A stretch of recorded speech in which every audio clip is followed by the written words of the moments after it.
Welcome to twoquestions.tv. My guest today is Allie Craig, and we're talking about branding.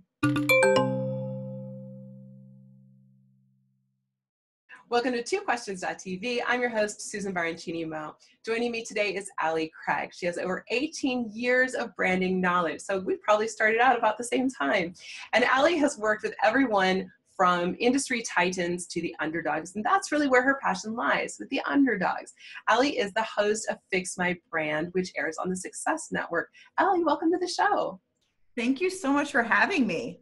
I'm glad to have you here, and thank you for tolerating being on the show with my cold. It's life, I get it. I know, but you know, the best part about doing these shows remotely is that no one's going to catch my cold. So I like the clear. You're safe. Selfish. Yeah, I appreciate the selfishness in keeping it. Yes. Well, so, okay, you're the host of this reality show where you basically go in and you fix a brand. So what are some of the most common things that you're finding with business owners and entrepreneurs? Well, first off, people don't even know what a brand is. They think that your website, your logo, your colors, those are all elements to your brand. But that's not your brand. Your brand, the most simplest way to put it, it's a relationship between you and what you're offering and your audience. You have to think of it as a relationship first, and all those other pieces, your social media, your logo, your website, your content marketing, those are all pieces to support your relationship. That's it. Yes. And people don't understand that. They think the logo is it. That's it. I'm good. I have a cool logo. It's the brand colors. That's the one that gets me. People are like, can you just tell me my brand colors? I'm like, no, because I have no idea about you, your audience, the relationship you're creating. It's like, figuring out the perfect outfit. What should I wear? Well, you have to know where you're going and what your purpose is there to know those aspects. Same thing with your brand. You have to know what's your purpose and where you're going and what you plan on doing to know how to create the right brand and the right brand elements for your business. Absolutely. So where is the best place to start? So somebody's watching this show and eventually they're going to go watch your show because we're going to link to that.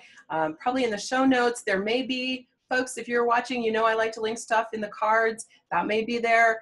But what are the things, if someone's watching this show right now, that they can do to look at their brand and say, oh no, my brand needs help? And then what can they do to help them stand out and be more successful? Well, you probably already know if your brand needs help because people get you a bit confused when you ask, what do you do? And you give them an explanation and they're like, I don't understand, but thank you.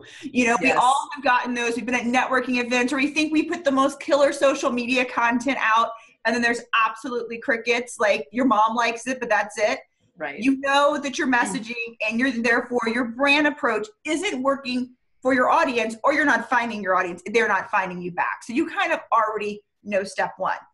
But the second thing to do is to look at you. You have to look at yourself. Your brand is a deeply personal experience. Even if you're repping for a direct sales company or a corporate company, you are attracted to this product or service for a reason. And when you find your commonality of why you love it, why you're so passionate about it, that is where the magic's going to be for your brand. Because the truth is, your product or service, that's not original. No one's original on that. But you and why you're so passionate about it, that is. And that's what you need to bring forward because that's what's going to keep you passionate about the business and attract the people you like to work with as well. I want to ask a bonus question to that because I think there is an interesting relationship between conveying your personality and what you do differently from everyone else and going too far and this brand is all about me. You know what I'm talking about? You know those people, right? Oh, yes. We know Well, here's the thing when it comes to the idea that personality-based brand. It's a trend. It's beginning to go on its way out, just to tell everybody. So if you haven't started to brand your business, you may not want to brand it around your personality entirely. But here's the thing. When you're really thinking about your business and your brand, you're really looking at the psychology and the science behind creating this relationship. Because the truth is, no matter what you're selling, you're still selling to another human being. So the person you're selling to on the other end, the person you want to have that relationship with on the other end, who is that person and what do they want and what do you want? It's like any other relationship that you have. If it's your BFF or if it's a date, you know, your love of your life, soulmate, whatever. It's the same thing. You have to know what you want out of this and you have to know what they want out of this. And it's so much more than the product or service you're delivering. And it's also so much more than, hi, it's the Ally show kind of thing. We all have been in relationships where it's all about the other person and no one likes those relationships. No one really likes those brands either. Right, right. Well, all right. The show is Fix My Brand. It's on the Success Network.